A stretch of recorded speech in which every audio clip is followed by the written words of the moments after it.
It's juice.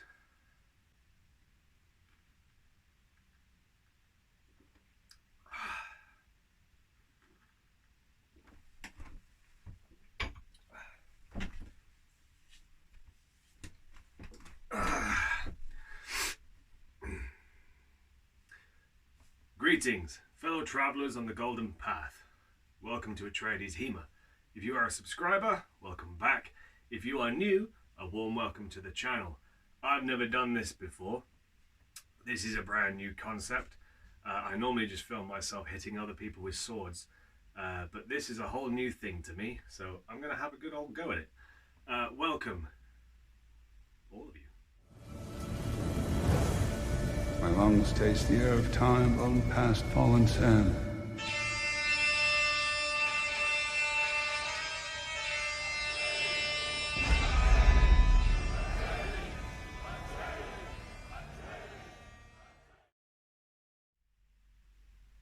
Excuse me, I hear a rap tap tapping at my chamber door.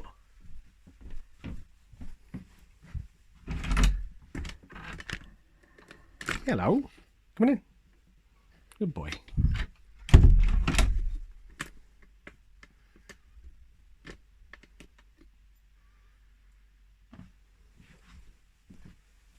You wonder what I'm doing? I wonder what I'm doing too sometimes, mate. Oh. Hello. Did you have a nice dinner? Well, you're wet. Have you been in the garden? Yeah, you're a soggy monkey. What are you doing?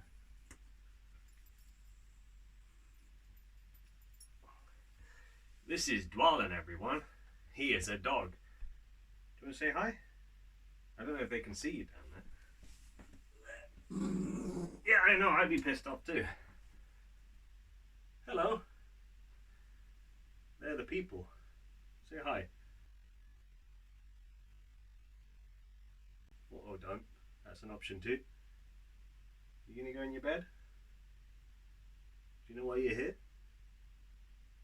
No. No, I didn't think so. Okay. Would you want to go down or not?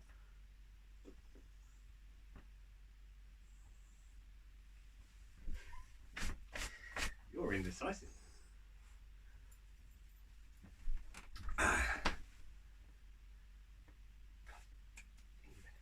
Good boy. Yeah.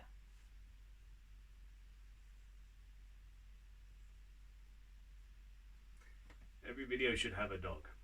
That's the rule.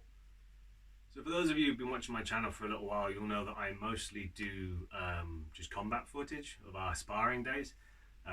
We train for about 3 hours on a Friday, and we film, I don't know, a good proportion of that. So like the first hour is just teaching.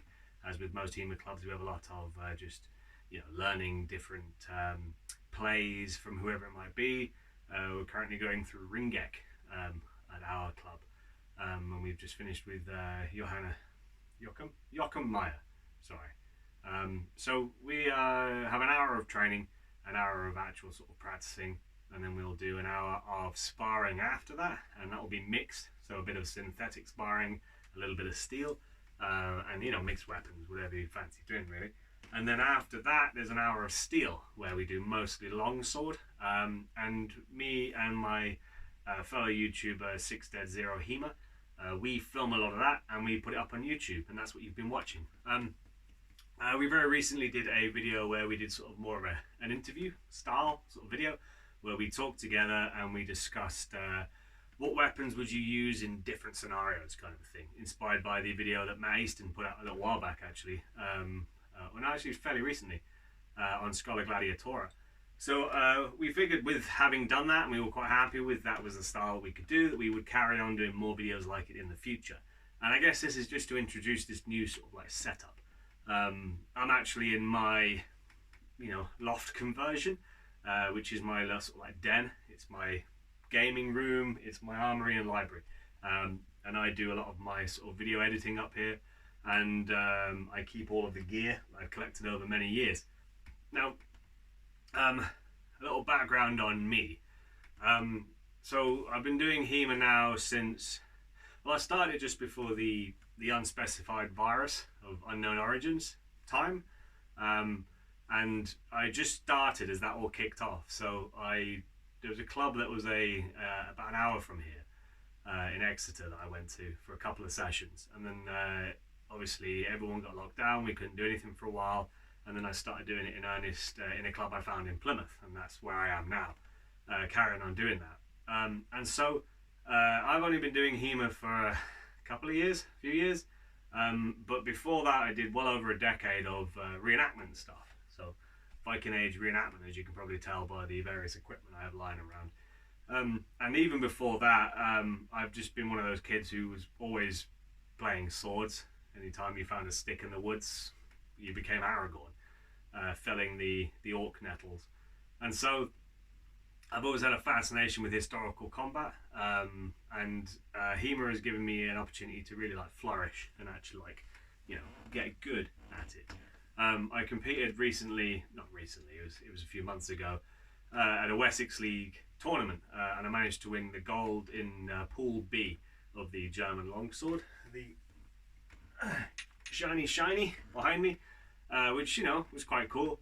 I was quite worried that I was going to have been practicing all these different techniques, learning all these skills against my fellow fencers at the club, go to that tournament and get absolutely obliterated by everyone. But I managed to win all 8 of my fights, which was cool. And most of them were all really good fights. A lot of really good fencers. There's only really one fight that was particularly difficult. The opponent came very, very close to absolutely annihilating me. Just about managed to scrape by. I think there was 1 point in it. So that was really nice. That was good to know. It's something oh, actually what you're learning is useful, and how you've been training is actually worthwhile. And so now my intention is to go forward, just carry on practicing, carry on getting better, and then go to as many tournaments as possible.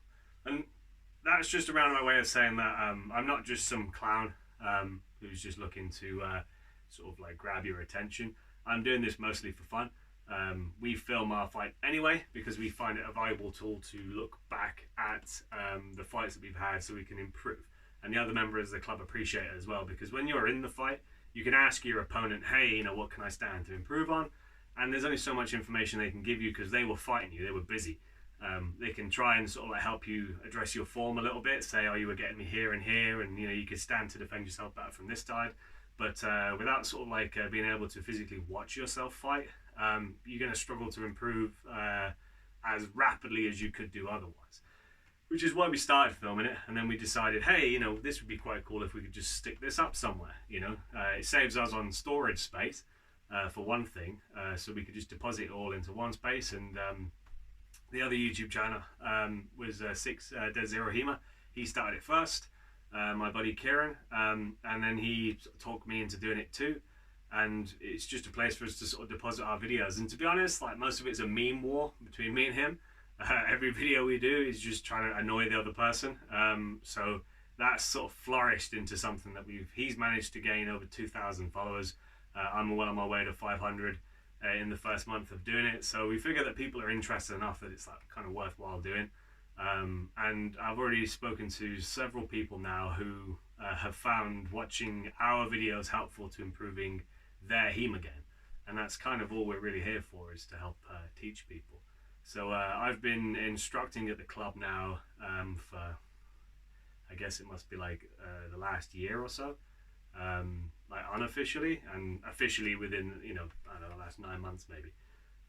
So teaching people has been something I've always been doing, and this is now an extension of that. It means I can reach a wider audience of people who are looking to improve their fighting skills, and hopefully I can offer something that isn't going to be in the same vein as other HEMA practitioners. There's a lot of really good HEMA practitioners out there. I particularly like people like Bjorn Ruver, who's I believe he's the best fencer in Germany at the moment. He's an amazing fencer, and his videos are absolutely brilliant because he doesn't, sounds weird, he doesn't talk on his videos a lot. It's mostly just he does the thing. He'll put up a little text that says, I'm doing a play from Zornhau, or I'm doing an attack from Eisenport or whatever it might be, and then we'll show you it a couple of different ways, and you can just watch that. And I run a club for kids at the school I work at, and I actually use his videos as a resource to teach, because they're so simple and so straightforward and super helpful. You can see form, you can see practice, and you can see the actual technique done correctly in slow motion and in full speed, and it's a really informative way of doing that. So I quite liked his stuff, but like I say, there's lots of different HEMA guys, but I feel like people who are new to HEMA struggle with a lot of the HEMA channels that are out there, because they are so deep into HEMA as an actual a sport and as a hobby, and as a martial art, that they are very much in with the lingo. They talk using the proper, the names of all the guards in German or Italian or whatever their school is. And I feel that for normal people that can be kind of inaccessible. I've been doing it for 2 and a bit years now, and I still forget the names of the various guards and things, the German names for them. Like, I can do them and I use them all the time. It's just, being told to do a thing from the knock, or getting into Von Tag and things like, sometimes you're like, I can't actually remember what that is. And I feel that what we're trying to offer is sort of like a lay person's access to HEMA. I'm not an amazing fencer. I'm all right, obviously, because I've managed to compete and beat people who are very good fencers who've done many tournaments before. But I'm not here to sort of like portray myself as someone that you should take as gospel. I'm definitely not. But I am someone who has gotten into HEMA with a background in something that is not really HEMA. Reenactment, the rule sets for that are very different. And a lot of the times they're not really like compatible with actual fighting. They're there to keep the people you're fighting against safe, and more often than not they're geared towards putting on a show for an audience, as opposed to like competitively fighting with people. And it doesn't take into account things like the actual like functionalities of the weapons. Like, you can't just thrust someone as hard as you can with a a reenactment sword, because you'll end up breaking their ribs and everyone needs to go to work on Monday. So it's limiting, is what I'm trying to say. Whereas HEMA allows for, because of the tools we use, the swords bend a lot better, the equipment's better for keeping you safe. You can actually practice, just things like being able to stab a person in the face. You can't do that in reenactment, because no one's wearing a fencing mask. They're wearing an open nasal helm or the like. So you might end up actually killing a person by accident. So, it limits what you can practice and what you can do. And so HEMA provides like an environment in which you can practice actual historical techniques properly, and get as good as it's possible to get. And maybe even better, than some of the historical masters, or their students at least, because they were also limited. They didn't have the same protective equipment and tools as us. And when you actually read the manuscripts, a lot of what they did was geared towards not actually harming your opponents to the point that they would die, because it'd be hard to run a sword school where your students kept getting killed by you. So I think in a roundabout way, I'm trying to say that my introduction to HEMA from a background that wasn't HEMA related meant that I can now come to other people who are looking to join and say, hey, come and do HEMA. It's amazing. It's a really fun sport. It's a really great martial art. You're going to meet a lot of really cool people while you're doing it. And to be honest, I'm yet to meet a person within HEMA who hasn't got something to offer you in terms of something to learn. And at least at my club, our ethos is that we are not looking to have people who are the best fencers who are then always beating everyone else. Whenever I learn a new thing, I immediately teach it to my fencing buddies, and then they can use it to beat me, and then I have to learn to overcome that. And there's this sort of like back and forth where we're constantly improving together. And I think that's great about HEMA. I found in reenactment there was definitely the guys who were the good fighters, who were very sort of cagey about their techniques, and they wouldn't teach you the ways of the force because they didn't want you beating them. Whereas in HEMA, at least the people I've met definitely want you to beat them, because you stagnate otherwise. You need people who are better than you to be able to challenge yourself and to move forward and to get better. So what I'm saying is, come and do HEMA, and if you're looking for more of a lay person, if you're looking for a lay person's perspective on how to get involved, watch some of my videos. I'm not going to, more often than not, I'm not actually going to sort of talk you through all the very sophisticated, guards and things and all the ways that they're used and the names and the correct terminology. I'll, probably use the sources occasionally as a reference point, But I understand that, you know, that's not really why some people get into HEMA. They want to get stuck into the nitty gritty of the actual fighting, and I will provide that in spades as much as I can.